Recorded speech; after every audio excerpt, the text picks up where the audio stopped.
শীতে কাঁপছে পঞ্চগড়। সর্বনিম্ন তাপমাত্রা রেকর্ড করা হয়েছে তেঁতুলিয়ায় 10 ডিগ্রি সেলসিয়াস। ঘন কুয়াশায় ঢাকা পড়েছে চারপাশ। বেলা গড়ালেও সহজে দেখা মিলছে না সূর্যের। কনকনে শীত ও ঘন কুয়াশায় জুবুথুবু সাধারণ মানুষ। রাতে ও সকালে শীতের তীব্রতা বেশি থাকায় বিপাকে পড়ছেন শিক্ষার্থী, দিনমজুর ও কর্মজীবীরা। খুব দরকার না হলে সকালে লোকজন ঘর থেকে বের হচ্ছেন না। খুলনায় রেলওয়ের জমি দখল করে মার্কেট নির্মাণের চেষ্টা করছে একটি প্রভাবশালী মহল। 2016 সালেও একই জমিতে মার্কেট করার চেষ্টা করেছিলেন খুলনার স্থানীয় আওয়ামী লীগ নেতা ও তৎকালীন কাউন্সিলর শামসুজ্জামান স্বপন। এনটিভিতে নিউজ প্রচারের পর বন্ধ হয়েছিল সেই অপতৎপরতা। এখন নতুন করে আবারও দখলের চেষ্টায় উদ্বিগ্ন রেলওয়ের কর্মকর্তা কর্মচারীরা। আজিজুল ইসলামের ক্যামেরায় খুলনা থেকে মোহাম্মদ আবু তৈয়বের পাঠানো রিপোর্ট। খুলনা রেলওয়ে মার্কেট এবং রেলওয়ে স্কুলের পাশেই ছিল চিকিৎসকদের জন্য একটি বাড়ি, যা ডাক্তারের বাসভবন নামে পরিচিত ছিল। 2016 সালে এটি দখল করে মার্কেট নির্মাণের জন্য উঠে পড়ে লাগেন তৎকালীন কাউন্সিলর শামসুজ্জামান স্বপন। এনটিভিতে এ নিয়ে সংবাদ প্রচারিত হলে রেলওয়ে এবং পুলিশ মার্কেট নির্মাণ বন্ধ করে দেয় এবং ফটকে তালা লাগিয়ে দেয়। আওয়ামী লীগ সরকার পতনের পর সেই ডাক্তার বাড়িতে আবারও মার্কেট তৈরি করে দোকান বরাদ্দ দিয়ে লাখ লাখ টাকা হাতিয়ে নেওয়ার চেষ্টা করছে একটি চক্র।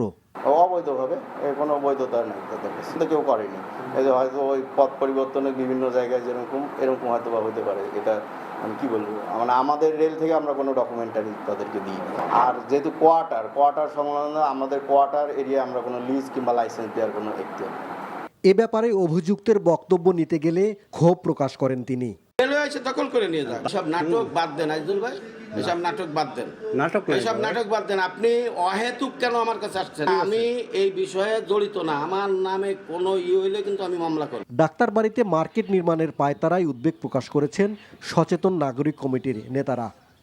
অজস্র প্রাণ এবং রক্তের বিনিময়ে একটা পরিবর্তন আসছে। আসার পরে যদি সেই পুরনো ধারা যদি অব্যাহত থাকে এবং সেই দখলদারিত্ব, সেই লুটপাট, সেটা যদি অব্যাহত থাকে, তাহলে মাঝখানে এই যে অজস্র প্রাণ আমরা হারালাম, রক্ত দিলাম, একটা এত বড় একটা ত্যাগের বিনিময়ে আমরা একটা পরিবর্তন আনতে পারলাম রাষ্ট্রের রাজনীতির, তাহলে এটা আসলে ব্যর্থ হয়ে যাবে। অবিলম্বে এসব তৎপরতা বন্ধের দাবি স্থানীয়দের। NTV news desk. 15 আগস্ট জাতীয় শোক দিবসের ছুটি ঘোষণা করে ইতোপূর্বে হাইকোর্টে দেয়া রায় স্থগিত করেছে সুপ্রিম কোর্টের আপিল বিভাগ। গতকাল প্রধান বিচারপতি সৈয়দ রেফাত আহমেদের নেতৃত্বাধীন আপিল বিভাগ এই আদেশ দেন। আজ অতিরিক্ত অ্যাটর্নি জেনারেল ব্যারিস্টার অনিক আর হক বিষয়টি নিশ্চিত করেছেন। এর আগে গত 13 আগস্ট শেখ মুজিবুর রহমানের শাহাদাত বার্ষিকী এবং জাতীয় শোক দিবস উপলক্ষে ঘোষিত 15 আগস্টের সাধারণ ছুটি বাতিল করা হয়। অন্তর্বর্তী সরকারের উপদেষ্টা পরিষদের বৈঠকে ছুটি বাতিলের ওই সিদ্ধান্ত হয়।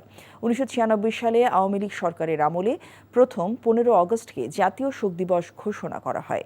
বিএনপি নেতৃত্বে 4 দলীয় জোট সরকার ক্ষমতায় এলে তাদের মন্ত্রিসভার এক বৈঠকে জাতীয় শোক দিবস এবং সরকারি ছুটির সিদ্ধান্তটি বাতিল করা হয়। পরবর্তীতে এই আদেশের বিরুদ্ধে আওয়ামী লীগ সমর্থিত 3 জন আইনজীবী রিট আবেদন করলে হাইকোর্ট বিএনপি নেতৃত্বাধীন জোট সরকারের মন্ত্রিসভার সিদ্ধান্তকে অবৈধ ঘোষণা করে রায় দেন। সম্প্রতি হাইকোর্টের ওই রায় স্থগিত চেয়ে আপিলের আবেদন করে রাষ্ট্রপক্ষ। বিগত আওয়ামী লীগ সরকারের আমলে অসংখ্য গুম ও গুমের পর নির্যাতনের অভিযোগে আন্তর্জাতিক অপরাধ ট্রাইব্যুনালে দায়ের করা মামলায় র্যাবের সাবেক 2 কর্মকর্তাকে ট্রাইব্যুনালে হাজির করা হয়েছে। সকাল 11টার দিকে তাদের হাজির করা হয়। এই 2 কর্মকর্তা হলেন রাঙ্গামাটি ট্রেনিং সেন্টারের সাবেক পুলিশ সুপার মহিউদ্দিন ফারুকী ও বরিশাল রেঞ্জের অতিরিক্ত পুলিশ সুপার আলেপ উদ্দিন। প্রসিকিউশনের এক আবেদনের শুনানি নিয়ে গত 28 নভেম্বর বিচারপতি গোলাম মুর্তুজা নেতৃত্বাধীন আন্তর্জাতিক অপরাধ ট্রাইব্যুনালে তাদের হাজিরের নির্দেশ দেয়। এর আগে গত 13 নভেম্বর বরিশাল থেকে আলেপ উদ্দিনকে এবং রাঙ্গামাটির কাউখালী থেকে ফারুকীকে গ্রেফতার করা হয়। বৈষম্য বিরোধী ছাত্র আন্দোলনের রাজধানীর শনির আখড়ায় জোবায়ের ওম খানের মৃত্যুর মামলায় বর্তমানে তারা কারাগারে আছেন। আন্তর্জাতিক ট্রাইব্যুনালে আছেন আমাদের স্পেশাল করেসপন্ডেন্ট হাসান জাভেদ। সরাসরি যাচ্ছি তার কাছে। জাভেদ, আজ ট্রাইব্যুনালে কোনো অভিযোগ জমা পড়েছে কি এবং সকাল থেকে এখন পর্যন্ত কি কি কার্যক্রম চলমান আছে আমাদেরকে একটু জানাবেন।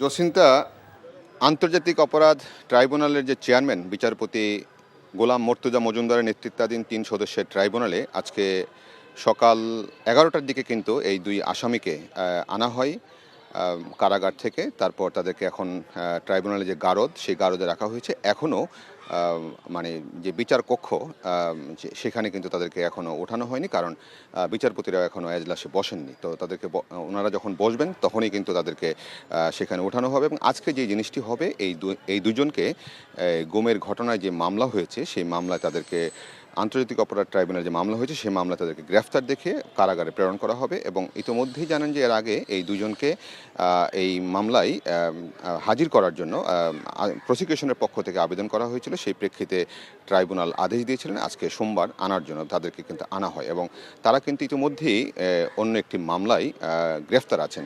তো তাদের বিরুদ্ধে যে অভিযোগ, তারা গত সরকারের আমলে র্যাবে কর্মরত ছিলেন এবং কর্মরত থাকা অবস্থায় অনেকগুলি গুম এবং গুমের পর নির্যাতন এমন অভিযোগ তাদের রয়েছে এবং সেই অভিযোগগুলো তদন্ত করে প্রাথমিকভাবে তার সত্যতা পেয়েছেন, এমনটা কিন্তু প্রসিকিউশন আমাদেরকে জানিয়েছেন। তো এখন ট্রাইব্যুনালে মামলা যে হয়েছে সেই মামলার প্রেক্ষিতে তাদের তদন্ত চলছে এবং তাদেরকে এই মামলায় গ্রেফতার দেখানো হবে। প্রয়োজন হলে হয়তো তাদেরকে আবার এই মামলায় জিজ্ঞাসাবাদের জন্য নেওয়া হতে পারে, এমনটা আমাদের জানিয়েছেন। তো আজকে কিন্তু এই পর্যন্ত কোনো গুমের ঘটনায় বা জুলাই আগস্ট হত্যাকাণ্ড বা গণহত্যার অভিযোগে কোনো অভিযোগ এখন ট্রাইব্যুনালে আজকে আসেনি। তো ইতিমধ্যেই কিন্তু শতাধিক অভিযোগ, হত্যা, গণহত্যা, মানবতা বিরোধী অপরাধ, গুমের অভিযোগ এই ট্রাইব্যুনালের প্রসিকিউশন এবং তদন্ত সংস্থায় জমা পড়েছে এবং তারা সেগুলি স্ক্রুটিনি করছেন এবং যেগুলি ইতিমধ্যেই কিছু তদন্ত করে প্রমাণ পাওয়া গেছে, সেমন প্রায় 10টি কিন্তু মামলা ইতিমধ্যে ট্রাইব্যুনালে হয়েছে। এবং এইসব মামলায় আপনি জানেন যে গত সরকারের আমলের যে মন্ত্রী, এমপি এবং পুলিশের ঊর্ধ্বতন কর্মকর্তা, সাবেক আর্মির একজন ঊর্ধ্বতন কর্মকর্তা জিয়াউল আহসান, তাদেরকে কিন্তু এই মামলায় গ্রেফতার দেখিয়ে কারাগারে প্রেরণ করা হয়েছে এবং তাদের কিন্তু এখানে আনা হয়েছিল গত 18 নভেম্বর এবং 20 নভেম্বর। এবং সেদিনও কিন্তু আমরা নিউজ দিয়েছিলাম যে কিভাবে তারা মানবতা বিরোধী এবং গণহত্যায় জুলাই আগস্টের যে ছাত্র জনতার আন্দোলন হয়েছিল সেই আন্দোলনে তারা কিভাবে সম্পৃক্ত ছিলেন সেটা কিন্তু ট্রাইব্যুনালে চিফ প্রসিকিউটর উপস্থাপন করেছিলেন এবং সেখানে কিন্তু তাদের পক্ষে কোনো তেমন আইনজীবীও অনেকের ছিল না। চট্টগ্রামে আইনজীবী সাইফুল ইসলাম আলিফ হত্যা মামলায় 9 আসামিকে আদালতে তোলা হয়েছে। এ বিষয়ে জানাচ্ছেন আমাদের সহকর্মী আরিচ আহমেদ। আরিচ, আসামিদেরকে তো আদালতে আনা হয়েছে, তো কখন শুনানি হবে? আর আরেকটি বিষয়, যে কোর্ট প্রাঙ্গণে আপনি নিরাপত্তা কেমন দেখছেন?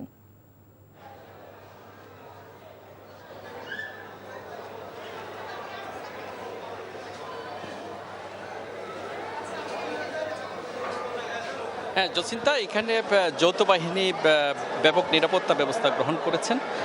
এছাড়া চট্টগ্রাম মেট্রোপলিটন ম্যাজিস্ট্রেট আদালতের বিচারক কাজী শরীফুল ইসলামের আদালতে আসামিদেরকে তোলা হবে।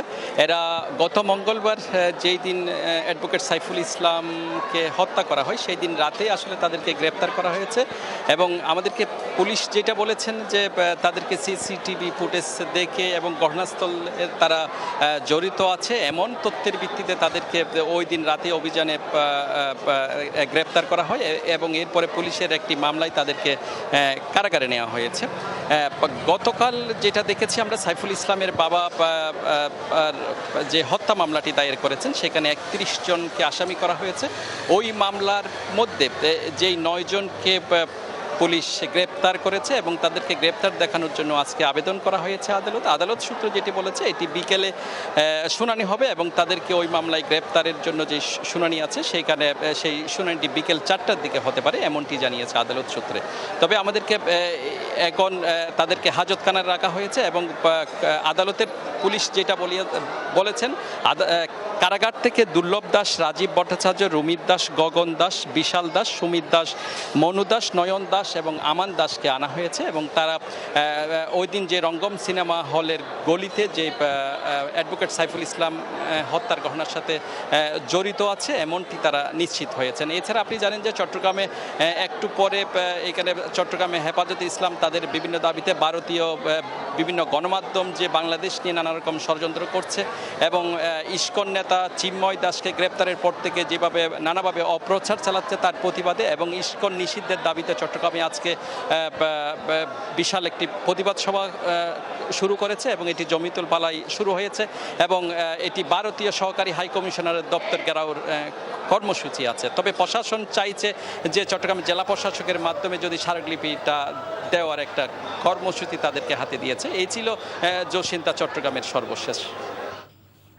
বিএনপি স্থায়ী কমিটির সদস্য নজরুল ইসলাম খান বলেছেন, ভোট ছাড়া আর নির্বাচন হবে না, দিনের ভোট আর রাতে হবে না, নির্বাচন হবে অবাধ ও সুষ্ঠু। ময়মনসিংহ তারিক স্মৃতি অডিটোরিয়ামে কর্মশালার উদ্বোধন অনুষ্ঠানে তিনি এই কথা বলেন। অনুষ্ঠানে প্রধান অতিথি বিএনপির ভারপ্রাপ্ত চেয়ারম্যান তারেক রহমান বিকেলে ভার্চুয়ালি যুক্ত হবেন। নজরুল ইসলাম খান বলেন, নির্বাচনে জনগণের মন জয় করে তাদের ভাগ্যের উন্নয়ন করবে বিএনপি। তার মৌলিক ধারণা রয়েছে ৩১ দফায়। ময়মনসিংহ বিভাগের সকল ইউনিটে সুপার 5 মিলে প্রায় ৬০০ ডেলিগেট কর্মশালায় অংশ দেন।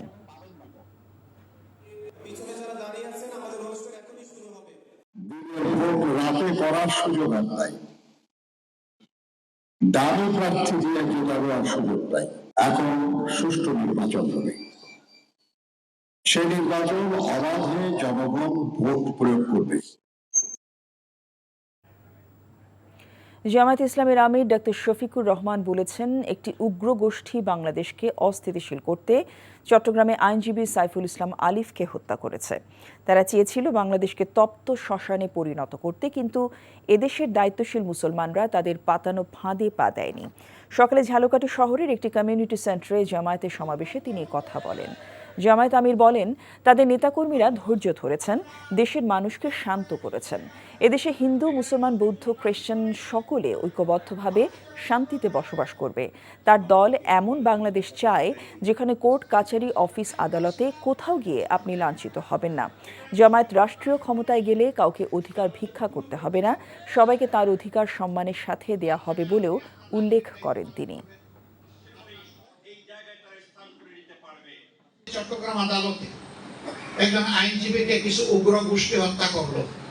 তারা চেয়েছিল এর মাধ্যমে বাংলাদেশকে তপ্ত একটা শ্মশানে পরিণত করবে।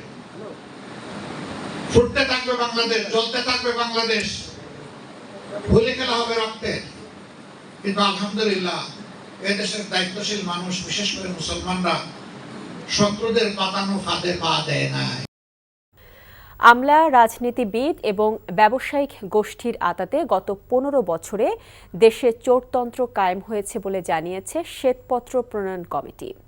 এ সময়কালে উন্নয়ন প্রকল্পে সরকারি ব্যয়ের ৪০% তছরূপ হয়েছে বলেও জানায় কমিটি। এনইসি সভাকক্ষে শ্বেতপত্র প্রকাশ পরবর্তী সংবাদ সম্মেলনে কমিটির প্রধান ডক্টর দেবপ্রিয় ভট্টাচার্য বলেন, সীমাহীন এই লুটপাটে বিপাকে এখন দেশের অর্থনীতি। সংকট উত্তরণে অন্তর্বর্তী সরকারকে আগামী ৬ মাসের কর্মপরিকল্পনা প্রকাশেরও তাগিদ দিয়েছে শ্বেতপত্র প্রণয়ন কমিটি। হাসানুর শাওনের রিপোর্ট। গত ১৫ বছরে আওয়ামী লীগ সরকার দেশে চামচা পুঁজিবাদ থেকে চোরতন্ত্রের প্রতিষ্ঠা করেছিল, আর তাতে সবচেয়ে বেশি ফায়দা লুটেছে আমলারা। এমন মূল্যায়ন জানিয়ে শ্বেতপত্র প্রণয়ন কমিটি বলছে, পতিত সরকার ক্ষমতায় টিকে থাকতে আইন করে লুটপাট করার সুযোগ করে দিয়েছিল। আইনসভা বলেন, আপনার নির্বাহী বিভাগ বলেন, অথবা আপনি বিচার বিভাগ বলেন, তারা সকলে যখন গোষ্ঠীবদ্ধভাবে একটি চুরির অংশ হয়ে যায়, সেটাই তখন চোরতন্ত্র। এবং এর সাথে আপনার রাজনীতিবিদ, আপনার ব্যবসায়ী এবং আমলা, এই ৩ সহযোগ সৃষ্টি করা হলো। কমিটি আরও জানায়, দুর্নীতির জন্য সবচেয়ে বেশি ব্যবহার করা হয়েছে ব্যাংক খাত। এরপর অবকাঠামো, বিদ্যুৎ ও জ্বালানি এবং তথ্য প্রযুক্তি খাত থেকে বিপুল অঙ্কের টাকা লোপাট হয়েছে। ১ নম্বরে আসলে আপনার ব্যাংকিং খাত, ২ নম্বরে যায় হলো অবকাঠামো। অবকাঠামোর বিভিন্ন ক্ষেত্রে যেটা ৩০-৪০% পর্যন্ত চুরি হয়েছে, এটি আমাদের ধারণা। এবং অনেক ক্ষেত্রে এই প্রকল্পগুলো অকার্যকরভাবেই সারা জীবন হয়তো বহন করতে হবে, শ্বেত হস্তির মতো। তো আর তৃতীয়ত হলো জ্বালানি খাত। আরেকটি খাতকে আমরা উল্লেখ করেছি যে খাতটিকে ধরা খুব কঠিন, সেটা হলো আইসিটি খাত। এছাড়া উন্নয়ন প্রকল্পে সরকারি ব্যয়ের একটা বড় অংশই তছরূপ হয়েছে বলে জানায় শ্বেতপত্র প্রণয়ন কমিটি। সংস্কারের বিরোধীরা যারা নানাভাবে যে গোষ্ঠীবদ্ধভাবে যারা সংস্কারকে আটকেছে সেগুলো তো এখনো বিদ্যমান। সামনের দিকে কিন্তু বিশেষ করে কথা এভাবে যদি আমরা অর্থনৈতিক পুনরুদ্ধারের কথা চিন্তা করি তাহলে কিন্তু এই গুরুত্বপূর্ণ খাতগুলোতে সংস্কার করতে হবে। কমিটির সদস্য অর্থনীতিবিদরা বলছেন, দুর্নীতি হওয়া অর্থের বেশিরভাগই বিদেশে পাচার হয়ে গেছে।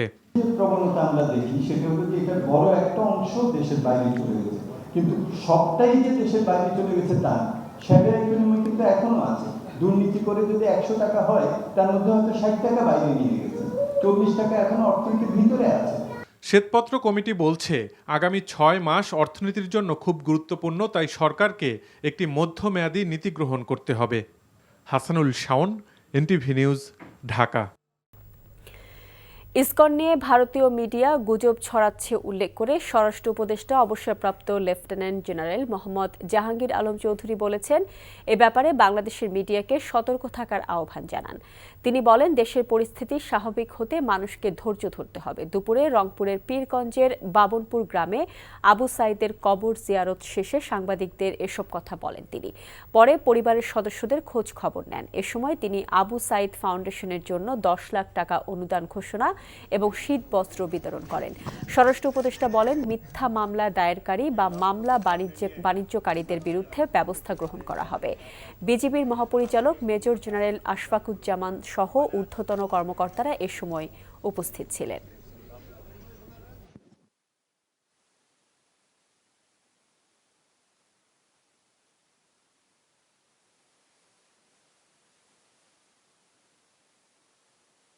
এখানে কোনো অস্থিতিশীল পরিস্থিতি তৈরি হয় নাই। পার্শ্ববর্তী দেশের মিডিয়া আমগো সম্বন্ধে অনেক মিথ্যা প্রচার করে, যেটা একমাত্র আপনারাই এটা করতে পারেন, কাউন্টার করতে পারেন, যেহেতু আপনারা সত্যি ঘটনা প্রকাশ করে এদের এই মিথ্যা প্রচারটাকে আপনারা মিথ্যাটাকে বন্ধ করে দিতে পারেন। সবারই একটু ধৈর্য ধরতে হবে এবং দেশের উন্নতির জন্য আমাদের সবারই কিন্তু একযোগে কাজ করতে হবে। আইন শৃঙ্খলা পরিস্থিতি যাই কিছু বলেন না কেন, সব কিছুই কিন্তু আমরা যদি সবাই একসাথে কাজ করি এটা কিন্তু হয়ে যাবে। বাংলাদেশে ধর্মীয় সংখ্যালঘু বিশেষত হিন্দু সম্প্রদায়ের উপর নির্যাতনের অভিযোগ নিয়ে অব্যাহতভাবে প্রতিবেশী দেশ ভারতসহ আন্তর্জাতিক পরিমণ্ডলে নানা অপপ্রচারের প্রেক্ষাপটে বিকেলে ঢাকায় বিদেশি কূটনীতিকদের ব্রিফিং করবে পররাষ্ট্র মন্ত্রণালয়। বাংলাদেশের বর্তমান চিত্র তুলে ধরবেন পররাষ্ট্র উপদেষ্টা মোহাম্মদ তৌহিদ হোসেন। একই সাথে গ্রেফতার ইসকনের বহিষ্কৃত নেতা চিন্ময় কৃষ্ণ দাসের বিরুদ্ধে উত্থাপিত অভিযোগ, ইসকনসহ সাম্প্রতিক ঘটনা প্রবাহের বিষয়েও সরকারের অবস্থান তুলে ধরা হবে। বেলা 4টায় আয়োজিত এই ব্রিফিংয়ে রাষ্ট্রীয় অতিথি ভবন পদ্মায় ঢাকায় নিযুক্ত বিদেশি কূটনীতিক মিশনগুলোর প্রতিনিধিদের পাশাপাশি জাতিসংঘের প্রতিনিধিদের আমন্ত্রণ জানানো হয়েছে। 5 আগস্টের রাজনৈতিক পট পরিবর্তনের পর থেকেই সংখ্যালঘু নির্যাতনের অভিযোগ তুলে ভারতীয় গণমাধ্যম ও সামাজিক যোগাযোগ মাধ্যমে ব্যাপক প্রচারণা চালানো হচ্ছে।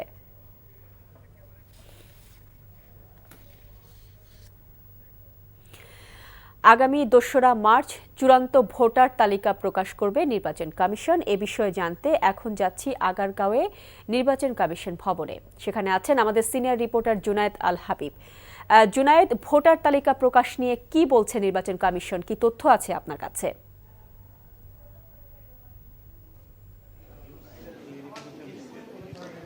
শাওন, আসলে 14তম নির্বাচন কমিশনের প্রথম সভা কিন্তু আজকে অনুষ্ঠিত হয়েছে এই নির্বাচন কমিশন ভবনে।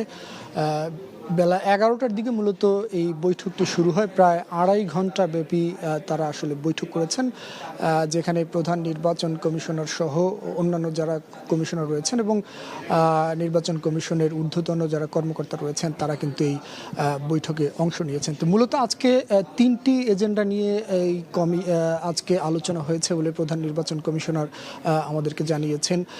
প্রথমত যে বিষয়টি আসলে বলতে হয় সেটি হচ্ছে আজকের আলোচনায় সবচেয়ে গুরুত্ব যেটি পেয়েছে চূড়ান্ত ভোটার তালিকা প্রকাশের বিষয়টি, এবং নির্বাচন কমিশনার জানিয়েছেন যে আগামী 2রা মার্চ চূড়ান্ত ভোটার তালিকা প্রকাশ করা হবে এবং এরপরে আসলে তারা বলছেন যে এখন পর্যন্ত 17 লাখ ভোটারের নতুন ভোটারের তথ্য তাদের কাছে রয়েছে। তবে নির্বাচন কমিশনার বলছেন যে এর বাইরেও 27 থেকে 28 লাখ নাগরিক যারা আসলে ভোটার হওয়ার যোগ্য তারা এখনও নিবন্ধন করেননি।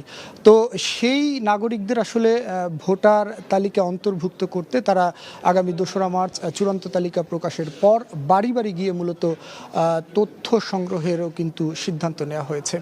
এছাড়া আজকে 4টি কমিটি কিন্তু গঠন করে দেওয়া হয়েছে আলাদা আলাদা, বিশেষ করে ভোটার তালিকা এবং নির্বাচন যে কেন্দ্রিক যে বিষয়গুলো রয়েছে সেগুলোর সেই কমিটির প্রধান হিসাবে রয়েছেন প্রধান নির্বাচন কমিশনার এবং অন্যান্য যে বাকি 3জন কমিশনার রয়েছেন তাদের নেতৃত্বেও কিন্তু আলাদা আলাদা 3টি কমিটি করে দেওয়া হয়েছে। আর আজকের আলোচনার আরেকটি বিষয় ছিল যে সীমানা নির্ধারণ। আপনি জানেন যে কিছু সীমানা জটিলতা রয়েছে সংসদীয় এলাকার, সে বিষয়টি নিয়ে মূলত তারা আলোচনা করেছেন এবং সেই সীমানা জটিলতার বিষয়টি যে কমিটি গঠন করা হয়েছে মূলত পর্যালোচনার জন্য কমিটির কাছে সীমানা জটিলতার বিষয়টি কিন্তু হস্তান্তর করা হয়েছে এবং তারা রিপোর্ট প্রকাশের পরই সিদ্ধান্ত নেবেন আসলে সীমানা নিয়ে। তো শাওন, এই ছিল এখন পর্যন্ত নির্বাচন কমিশন থেকে আমার কাছে সবশেষ তথ্য। হিলি স্থলবন্দর দিয়ে আবারও বাংলাদেশে আলু রপ্তানি বন্ধ করে দিয়েছে ভারতের পশ্চিমবঙ্গ সরকার। অভ্যন্তরীণ সংকটে দাম বৃদ্ধির কারণ দেখিয়ে আজ থেকে এই সিদ্ধান্ত কার্যকর করে পশ্চিমবঙ্গ। ফলে একদিনের ব্যবধানে বন্দরের খুচরা বাজারে ভারতীয় আমদানিকৃত আলু কেজিতে 3 থেকে 4 টাকা বাড়তি দরে বিক্রি হচ্ছে। বন্দরের আমদানিকারক ব্যবসায়ীরা জানান, ভারতের পশ্চিমবঙ্গ সরকার বাংলাদেশে আলু রপ্তানি না করার ক্ষেত্রে আলুবাহী ট্রাকের অনলাইন স্লট বুকিং বন্ধ রেখেছে। এ কারণে আজ থেকে আলু আমদানি হচ্ছে না, তবে পেঁয়াজের আমদানি স্বাভাবিক রয়েছে।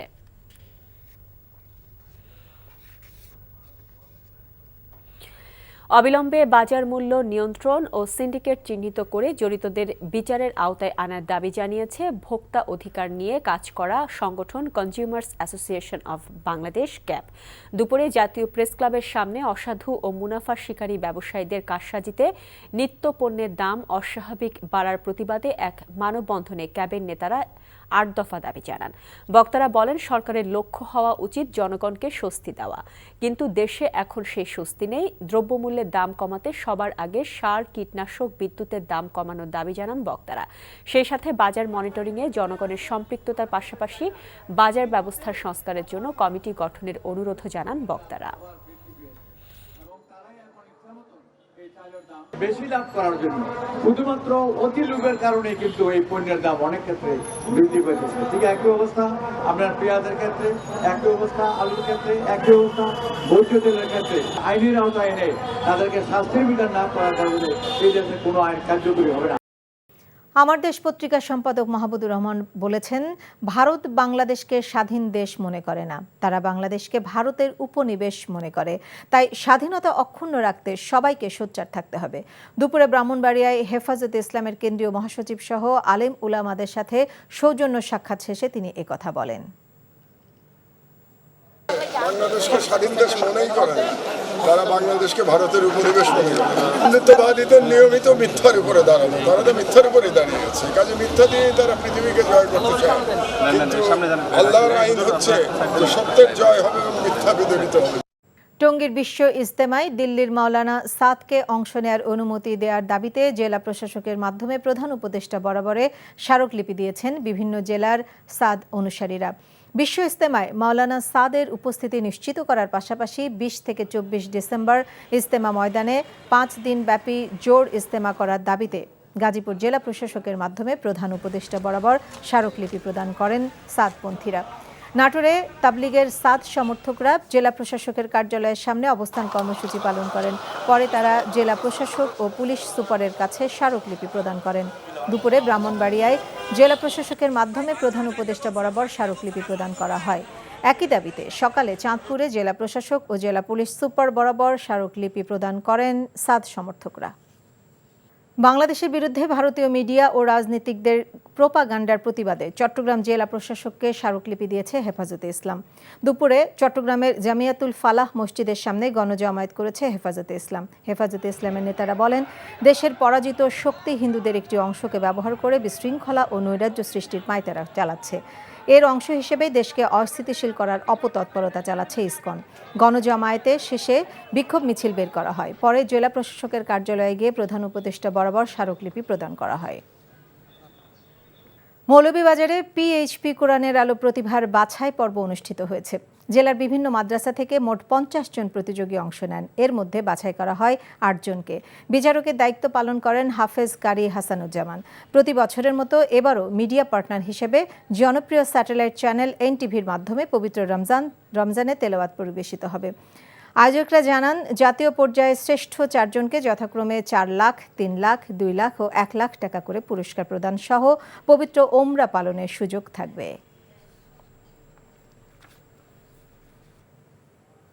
সাভারে খেলার মাঠের দাবিতে মানববন্ধন ও বিক্ষোভ মিছিল করেছে শিক্ষার্থীরা। দুপুরে বনগাঁও ইউনিয়নের গান্দারিয়া এলাকায় এই কর্মসূচি পালন করে তারা। এতে অংশ নেন বেশ কয়েকটি শিক্ষা প্রতিষ্ঠানের সাধারণ শিক্ষার্থী। প্রতিবাদ কর্মসূচি শেষে খেলার মাঠ নির্মাণে সরকারি খাস জমি বরাদ্দের দাবি জানিয়ে সাভার উপজেলা নির্বাহী কর্মকর্তার কাছে স্মারকলিপি প্রদান করেছে শিক্ষার্থীরা। নানা আয়োজনে 3 পার্বত্য শান্তি চুক্তির 27তম বর্ষপূর্তি উদযাপিত হচ্ছে। দিবসটি উপলক্ষে রাঙামাটি শহরের জিমনেশিয়াম প্রাঙ্গণে গণসমাবেশ করেছে জনসংহতি সমিতি। নেতৃবৃন্দ বলেন, পার্বত্য চট্টগ্রাম চুক্তি বাস্তবায়ন না হওয়ার কারণে ভূমি সমস্যা বেড়েই চলেছে। এই উপলক্ষে সকালে খাগড়াছড়ি মারমা উন্নয়ন সংসদের জনসংহতি সমিতির উদ্যোগে গণসমাবেশ অনুষ্ঠিত হয়। এদিকে দিবসটি উপলক্ষে সকালে বান্দরবান পার্বত্য জেলা পরিষদের আয়োজনে সদর হাসপাতালে স্বেচ্ছায় রক্তদান কর্মসূচির আয়োজন করা হয়। অপরদিকে শান্তি চুক্তি বাস্তবায়নের দাবিতে পার্বত্য চট্টগ্রাম জনসংহতি সমিতি স্থানীয় রাজার মাঠে জনসমাবেশ করেছে। সুনামগঞ্জের বিশ্বম্ভরপুর উপজেলা সীমান্তে পুলিশের পোশাক পরা অবস্থায় মোহাম্মদ বাকির হোসেন নামে এক ভুয়া পুলিশকে আটক করেছে বিজিবি। একই সময় মোটরসাইকেল চালক তাবারাত হোসেন নামের আরও এক যুবক সহ সাইকেল জব্দ করা হয়। সকালে উপজেলার ধনপুর ইউনিয়নের গামাইতলা থেকে তাদের আটক করা হয়। আটককৃতদের আইনানুগ ব্যবস্থা গ্রহণের জন্য বিশ্বম্ভরপুর থানায় কাজ চলছে। বাংলাদেশে সৌহার্দ্যপূর্ণ পরিস্থিতি বজায় রাখতে সরকার দৃঢ়প্রতিজ্ঞ। ঢাকায় কর্মরত বিদেশি সংস্থা ও কূটনীতিকদের এ কথা জানিয়ে পররাষ্ট্র উপদেষ্টা তৌহিদ হোসেন বলেছেন, ভারতের সঙ্গে সামগ্রিক আন্তরিক সম্পর্ক চায় বাংলাদেশ। দেশে 2-1টি ঘটনা ঘটেছে যা আমলে নিয়ে অপরাধীদের শাস্তির আওতায় আনা হয়েছে। বিদেশি বন্ধুরা আশ্বস্ত হয়েছে বলেও জানান তিনি। রিপোর্ট করছেন ফাহাদ মোহাম্মদ। ভারতীয় মিডিয়ার অপপ্রচার নিয়ে বাংলাদেশ সরকারের অবস্থান তুলে ধরতে রাষ্ট্রীয় অতিথি ভবন পদ্মায় বাংলাদেশে কর্মরত বিদেশি সংস্থা ও কূটনীতিকদের ব্রিফিং করেন পররাষ্ট্র উপদেষ্টা তৌহিদ হোসেন। এতে যুক্তরাষ্ট্র, যুক্তরাজ্য, ইইউ, জার্মান, জাপান, চীন, Canada, Saudi, Iran, Singapore, Pakistan সহ একাধিক রাষ্ট্রের প্রতিনিধিরা উপস্থিত ছিলেন। এছাড়া বাংলাদেশে কর্মরত আন্তর্জাতিক সংস্থা ও জাতিসংঘের প্রতিনিধিরাও উপস্থিত ছিলেন। পরে পররাষ্ট্র উপদেষ্টা বলেন, একটি বিশেষ গোষ্ঠী তাদের সর্বশক্তি দিয়ে অপপ্রচার চালাচ্ছে। বিষয়টি সব দেশের প্রতিনিধিদের পরিষ্কার করা হয়েছে। বাংলাদেশ খুব একটা সাম্প্রদায়িক খারাপ অবস্থার ভিতর দিয়ে যাচ্ছে, এরকম একটা পরিস্থিতি সৃষ্টির অভ্যন্তরীণ এবং দেশের বাইরে প্রচেষ্টা আছে। আমরা সেই প্রচেষ্টা যদি সফল না হয় সেই চেষ্টা করছি। ভারতীয় মিডিয়ার যে বক্তব্য সেটাকে ধরে কিন্তু আবার অনেকে অন্যান্য মিডিয়াতে সেটা আমরা ভারতের সাথে একটা স্বাভাবিক ভালো সুসম্পর্ক চাই, পরস্পরের স্বার্থ ঠিক রেখে। দেশের আইন শৃঙ্খলা পরিস্থিতি স্বাভাবিক রাখতে সরকার বদ্ধপরিকর জানিয়ে পররাষ্ট্র উপদেষ্টা বলেন, বর্তমান সরকার সাম্প্রদায়িক কোনো অপতৎপরতা বরদাস্ত করবে না, হিন্দু মুসলিম কোনো ভেদাভেদ হবে না উল্লেখ করে তিনি আরও বলেন, বিশৃঙ্খলা দেখা গেলে আইনানুগ ব্যবস্থা নেওয়া হবে।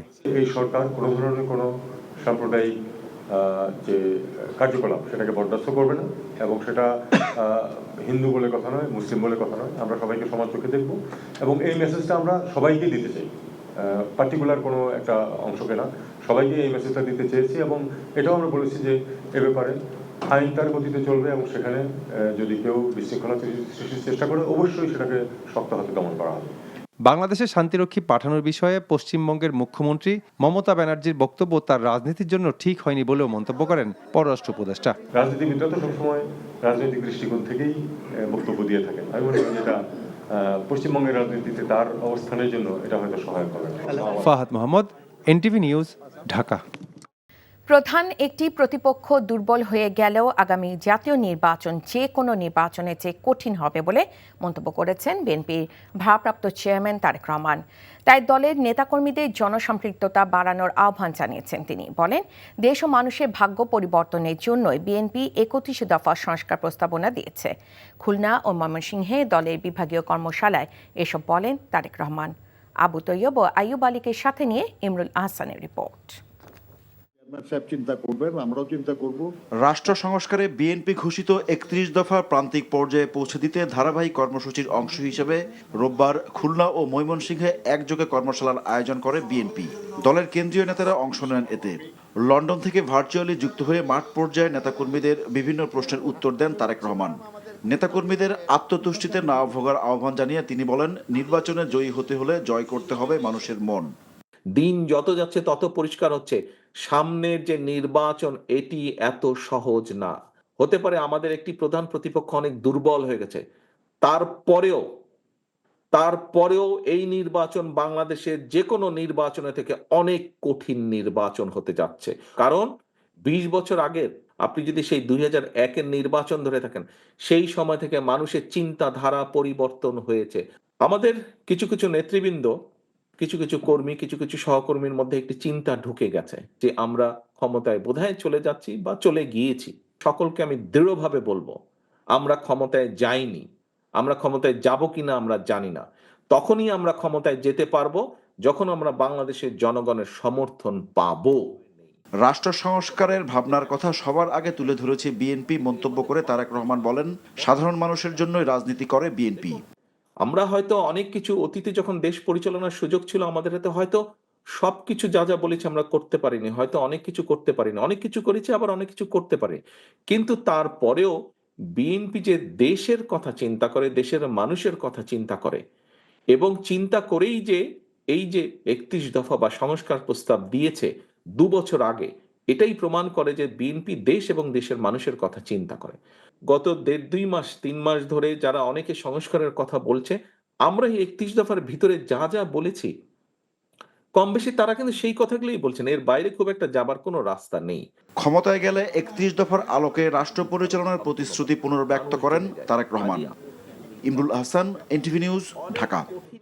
দক্ষিণ এশিয়ার দেশগুলোর অভিন্ন স্বার্থে আঞ্চলিক সংস্থা সার্ককে কার্যকর করতে সংস্থার সচিবালয়কে আরও নিবিড়ভাবে কাজ করার আহ্বান জানিয়েছেন প্রধান উপদেষ্টা অধ্যাপক ডক্টর মোহাম্মদ ইউনূস। প্রধান উপদেষ্টার কার্যালয়ে সার্কের মহাসচিব গোলাম সরওয়ার সাক্ষাৎ করতে গেলে তিনি এ মন্তব্য করেন। বলেন, সার্ককে পুনরুজ্জীবিত করতে পারলে এটি পুরো অঞ্চলে মানুষের কল্যাণ বয়ে আনবে। সার্কের প্রতি সমর্থন থাকায় ডক্টর ইউনূসকে ধন্যবাদ জানান সরওয়ার। পরে প্রধান উপদেষ্টার সাথে সাক্ষাৎ করেন সুইডেনের রাষ্ট্রদূত নিকোলাস উইক্স। সাক্ষাতে বাংলাদেশে আরও বেশি সুইডিশ বিনিয়োগের আহ্বান জানান ডক্টর ইউনূস। বলেন, তার সরকার দুর্নীতি দমন করেছে, রপ্তানি প্রক্রিয়াকরণ অঞ্চলে বিনিয়োগ সহজ করেছে। আগামী ২ মার্চ চূড়ান্ত ভোটার তালিকা প্রকাশ করবে নির্বাচন কমিশন। সকালে আগারগাঁওয়ের নির্বাচন ভবনে নতুন কমিশনের প্রথম বৈঠক শেষে এ তথ্য জানান নির্বাচন কমিশনার অবসরপ্রাপ্ত ব্রিগেডিয়ার জেনারেল আবুল ফজল মোহাম্মদ সানাউল্লাহ। এবারে তালিকায় যুক্ত হচ্ছেন নতুন ১৭ লাখ ভোটার, আর এখনও ভোটার না হওয়া প্রায় ২৮ লাখকে তালিকায় অন্তর্ভুক্ত করা চূড়ান্ত তালিকা প্রকাশের পর বাড়ি বাড়ি গিয়ে তথ্য সংগ্রহে সিদ্ধান্ত নিয়েছে কমিশন। বিস্তারিত জুনেদ আল হাবিবের রিপোর্টে। এএমএম নাসির উদ্দিনের নেতৃত্বে নতুন নির্বাচন কমিশন গঠনের পর নির্বাচন ভবনে প্রথমবারের মতো আনুষ্ঠানিক বৈঠকে বসেন নতুন কমিশন। বৈঠকে আলোচনা হয় ভোটার তালিকা হালনাগাদ, বিভিন্ন সংসদীয় আসনের সীমানা জটিলতা সহ প্রায় ২.৫ ঘন্টার বৈঠক শেষে জানানো হয় নতুন তালিকায় যুক্ত হতে যাচ্ছে প্রায় ১৭ লাখ ভোটার। আগামী ২ জানুয়ারি খসড়া তালিকা প্রকাশিত হবে, আর ২ মার্চ প্রকাশ করা হবে চূড়ান্ত তালিকা। এ পর্যন্ত প্রাপ্ত তথ্য অনুযায়ী আমাদের হাতে ১৭ লক্ষ ডেটা আমাদের হাতে আছে, যেটা ১ জানুয়ারি ২০২৫-এ আমরা সন্নিবেশ করব এবং তারা নতুন ভোটার হিসেবে তালিকাভুক্ত হবেন। আপনারা জানেন যে ১ জানুয়ারিতে যে ডাটাটা হয় সেই ডাটাটা ২রা জানুয়ারি থেকে শুরু করে ২রা মার্চ পর্যন্ত আমরা বিভিন্ন শুনানি ইত্যাদি সম্পন্ন করে চূড়ান্ত আকারে ২রা মার্চে আপনার তালিকা প্রকাশ হয়ে যাবে। ভোটার হওয়ার যোগ্যতা থাকা সত্ত্বেও প্রায় ২৮ লাখ নাগরিক তালিকায় অন্তর্ভুক্ত হননি। তাই চূড়ান্ত ভোটার তালিকা প্রকাশের পর বাড়ি বাড়ি গিয়ে তাদের তথ্য সংগ্রহ করে ভোটার তালিকা হালনাগাদ করা হবে বলেও জানান কমিশনার আবুল ফজল। যারা বাদ পড়লো আমরা চাই যে তারা আমাদের ভোটার তালিকায় সন্নিবেশিত হোক। এই জন্য আমরা সিদ্ধান্ত নিয়েছি আমরা বাড়ি বাড়ি গিয়ে তাদের তথ্য সংগ্রহ করব। ২৬ সালের ১ জানুয়ারি পর্যন্ত যারা ভোটার হবেন তাদের তথ্যও আমরা বাড়ি বাড়ি গিয়ে সংগ্রহ করব। তা আমরা যখন বাড়ি বাড়ি যাব তখন আমাদের মৃত যে ইয়েরা ছিলেন পুরনো ভোটার তাদেরকে বাদ দেওয়াটা সহজ হবে। এদিকে প্রধান নির্বাচন কমিশনারের সাথে সৌজন্য সাক্ষাৎ করেছেন ঢাকায় নিযুক্ত জাতিসংঘের আবাসিক প্রতিনিধি গোয়েন লুইস। সাক্ষাতে আগামী জাতীয় সংসদ নির্বাচন সহ বিভিন্ন বিষয়ে আলোচনা হয়। জুনায়েদ আল হাবিব, এনটিভি নিউজ, ঢাকা। বেসামরিক বিমান চলাচল ও পর্যটন উপদেষ্টা হাসান আরিফ বলেছেন, হযরত শাহজালাল আন্তর্জাতিক বিমানবন্দরের ৩য় টার্মিনাল তৈরিতে নির্মাণ ব্যয় বাড়ানো সহ দুর্নীতি যে অভিযোগ উঠেছে তা খতিয়ে দেখা হবে।